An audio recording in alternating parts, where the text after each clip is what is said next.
বিবাহিত এবং অবিবাহিত মহিলাদের জন্য এই মুহূর্তে অন্নপূর্ণা ভান্ডার প্রকল্পকে নিয়ে নতুন নিয়ম ঘোষণা করল মুখ্যমন্ত্রী শুভেন্দু অধিকারী। হ্যাঁ বন্ধুরা, তিনটি বিরাট বড় ঘোষণা করা হয়েছে, যা আজকের এই ভিডিওতে আপনাদেরকে এই বিষয়ে একদম বিস্তারিতভাবে জানিয়ে দেব। পাশাপাশি যদি আপনাদের এই ধরনের ব্যাংক অ্যাকাউন্ট থাকে তাহলেও আপনারা এই অন্নপূর্ণা ভান্ডার প্রকল্পের টাকা পাবেন না, এমনই একটি গুরুত্বপূর্ণ আপডেটও উঠে এসেছে। তো সমস্ত কিছু জানাবো, তো অবশ্যই ভিডিওটিতে আপনারা প্রত্যেকেই প্রথম থেকেই শেষ পর্যন্ত সঙ্গে থাকবেন। তো বন্ধুরা, দেরি না করে সরাসরি আমরা মেন যে আপডেটটি উঠে এসেছে এই মুহূর্তে সেই আপডেটে আপনাদেরকে নিয়ে যাই। রাজ্যে পালাবদলের পর পশ্চিমবঙ্গ সরকারের জনকল্যাণমূলক প্রকল্পের মধ্যে অন্যতম জনপ্রিয় হলো এই অন্নপূর্ণা ভান্ডার প্রকল্প। এই প্রকল্পের মূল লক্ষ্য হলো গ্রামীণ ও শহরে পিছিয়ে পড়া ও আর্থিকভাবে অসচ্ছল পরিবারের মহিলাদের স্বনির্ভর করে তোলা এবং প্রতি মাসে তাদের হাতে একটি নির্দিষ্ট আর্থিক সাহায্য তুলে দেওয়া। এই যোজনার জনপ্রিয়তা এতটাই বেশি যে প্রতিটি ঘরে ঘরে এখন এই নিয়ে আলোচনা চলছে।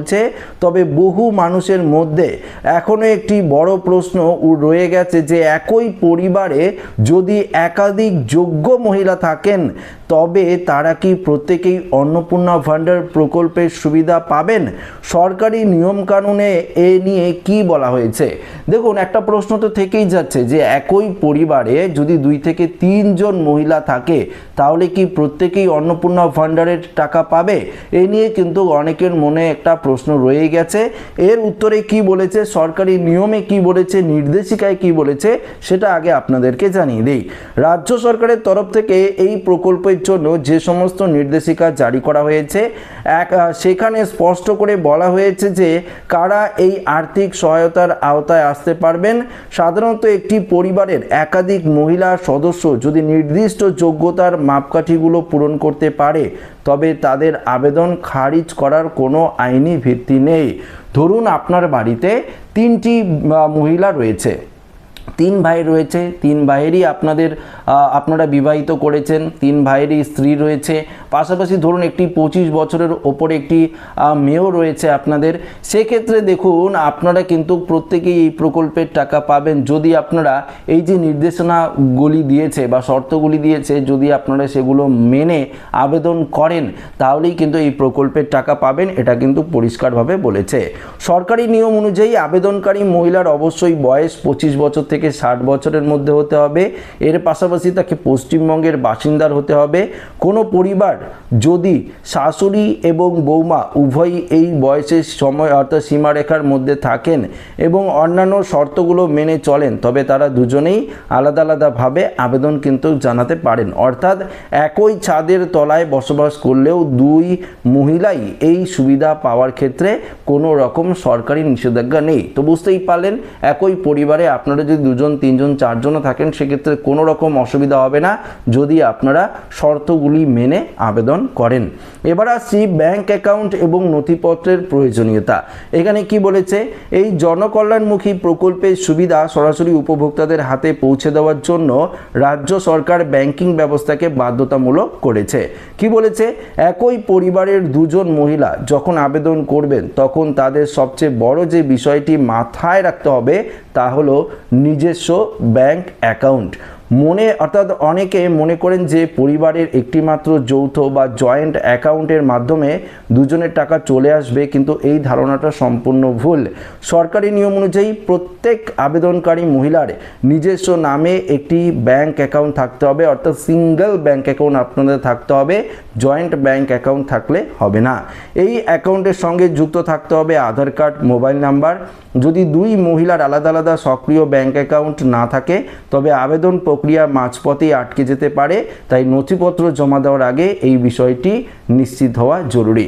তো বুঝতেই পারলেন, আপনাদের যদি জয়েন্ট অ্যাকাউন্ট থাকে তাহলে আপনারা এই প্রকল্পের টাকা পাবেন না। সিঙ্গেল ব্যাংক অ্যাকাউন্ট থাকতে হবে, আধার কার্ডের সাথে লিঙ্ক থাকতে হবে, মোবাইল নাম্বারের সাথে লিঙ্ক থাকতে হবে, অর্থাৎ মোদ্দা কথা আপনাদের ডিবিটি লিঙ্ক থাকতে হবে সেই অ্যাকাউন্টের সঙ্গে, তাহলেই আপনারা এই প্রকল্পের টাকা পাবেন। না হলে আবেদন করেও কোনো লাভ নেই, মাঝপথে আপনারা এই প্রকল্পের টাকা আটকে যাবে। আচ্ছা, এখানে পরবর্তী কি বলেছে, বিবাহিত ও অবিবাহিত মহিলাদের অধিকার। এখানে কি বলেছে, একটি পরিবারের বিভিন্ন সম্পর্কের মহিলা থাকতে পারে, যেমন মা, মেয়ে, শাশুড়ি বা পুত্রবধূ। সরকারি নিয়ম অনুসারে কোনো পরিবারের অবিবাহিত কন্যা যার বয়স 25 বছর পার হয়ে গেছে তিনিও এই প্রকল্পের জন্য সম্পূর্ণ যোগ্য। আবার একই পরিবারে যদি তার মা বা বৌদি থাকেন তারাও আবেদন করতে পারে। বিবাহিত মহিলারা তাদের শ্বশুর বাড়ির ঠিকানায় আবেদন করতে পারবেন। আবার যদি কোনো কারণে তার বাপের বাড়ির অর্থাৎ সাময়িকভাবে বসবাস করেন তবে সেখানকার নথির ভিত্তিতেও প্রক্রিয়াটি চালানো সম্ভব। তবে প্রধান শর্ত একটাই যে অর্থাৎ এটাই যে একই পরিবার থেকে কতজন মহিলা আবেদন করুন না কেন প্রত্যেকের বয়স এবং পরিচয়পত্রের সত্যতা সরকারি পোর্টালে সঠিকভাবে যাচাই হতে হবে। কোনো ভুয়ো তথ্য বা একটি তথ্য দু জায়গায় ব্যবহার করলে আবেদন বাতিল হওয়ার সম্ভাবনা রয়েছে। ব্যাপারটি আপনাদেরকে বুঝিয়ে দিচ্ছি। ধরুন আপনি আপনার এখানে মানে স্বামীর বাড়িতে থাকেন, সেক্ষেত্রে আপনি স্বামীর বাড়ি থেকে আবেদন করতে পারেন। আপনি বাপের বাড়িতে যদি সমস্ত ডকুমেন্টস আপনার বাপের বাড়ির নামে থাকে তাহলে বাপের বাড়ি থেকেও আবেদন করতে পারেন, কিন্তু দু জায়গার মধ্যে এক জায়গায় আপনাদের আবেদন করতে হবে। যদি আপনারা দু জায়গাতেই আবেদন করে দেন বা কোনো রকম তথ্য আপনারা গড়মিল দেন, ভুল দেন, সেক্ষেত্রে আপনার আবেদনটি বাতিল করা হবে। ইতিমধ্যেই এই বিষয়ে ফর্ম জারি করা হয়েছে, অনলাইন থেকেও এই ফর্ম ডাউনলোড করে নিতে পারেন। এর পাশাপাশি রাজ্য সরকারের তরফে বিভিন্ন শিবির আয়োজন করা হবে। এই শিবিরগুলো থেকে সম্পূর্ণ বিনামূল্যে আবেদন ফর্ম আপনারা সংগ্রহ করতে পারবেন। একই পরিবারের দুজন মহিলা যদি আবেদন করতে চান তবে তাদের দুজনকে আলাদা আলাদা দুটি ফর্ম তুলতে হবে এবং সম্পূর্ণ আলাদাভাবে পূরণ কিন্তু করতে হবে। ফর্মের সাথে প্রয়োজনীয় ডকুমেন্টস যেমন জেরক্স করে আপনাদের দিতে হবে, Aadhaar card, voter card, Swasthyasathi card এবং ব্যাংকের পাসবইয়ের প্রথম পাতার ছবি সংযুক্ত করতে হবে। সমস্ত নথি আলাদা আলাদা ফাইলে সাজিয়ে নির্দিষ্ট কাউন্টারে জমা দিতে হবে। সরকারি আধিকারিকরা সেই সমস্ত তথ্য খতিয়ে দেখে ডিজিটালের মাধ্যমে আপলোড করার পর আবেদনটি কিন্তু অনুমোদন করবে। একই পরিবার থেকে একাধিক আবেদন করার সময় কিছু সাধারণত ভুলভ্রান্তি প্রায় লক্ষ্য করা যায়, যার কারণে টাকা আসতে দেরি হয় বা আবেদন পুরোপুরি বাতিল হয়ে যায়। ফর্মটি মোট 12 পাতার, তাই প্রত্যেকটি পেজে সঠিক তথ্য পূরণ করতে হবে। সেখানে বাড়ির সদস্য সংখ্যা, বার্ষিক আয়, জমির পরিমাণ, ঘরের তথ্য সঠিকভাবে আপনাদের দিতে হবে। ব্যাংক অ্যাকাউন্ট যেন অবশ্যই সচল এবং অ্যাক্টিভ থাকে, তাতে যেন কোনো লেনদেনের সর্বোচ্চ সীমা বা লিমিট না থাকে সেদিকে কড়া নজর রাখতে হবে। ভুল তথ্য দিলে আইনি সমস্যার সম্মুখীন আপনি হতে পারেন। তো বন্ধুরা বুঝতেই পারলেন এই অন্নপূর্ণা ভান্ডার প্রকল্পকে নিয়ে যে নির্দেশনাগুলি দেওয়া হয়েছে তার মধ্যে এই নির্দেশনাটি কিন্তু গুরুত্বপূর্ণ ছিল। যারা বিবাহিত মহিলা রয়েছেন, অবিবাহিত মহিলা রয়েছেন, প্রত্যেকেই আপনার এই প্রকল্পের জন্য গ্রহণযোগ্য। 25 থেকে 60 বছরের মধ্যে যদি আপনার বয়স হয়ে থাকে প্রত্যেকেই আপনারা পাবেন।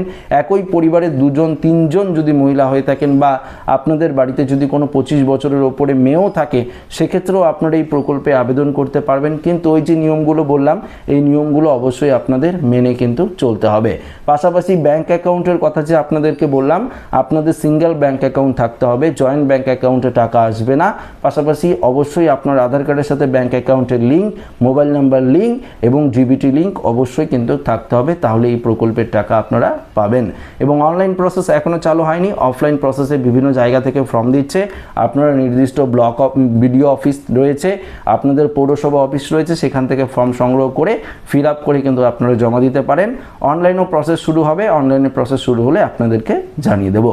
তো আশা রাখবো ভিডিওটি প্রত্যেকের ভালো লেগেছে। ভিডিওটি ভালো লাগলে লাইক করবেন, বন্ধুদের সাথে শেয়ার করবেন, নতুন হয়ে থাকলে চ্যানেলটিকে সাবস্ক্রাইব করে আমাদের সঙ্গে জুড়ে থাকবেন। ধন্যবাদ।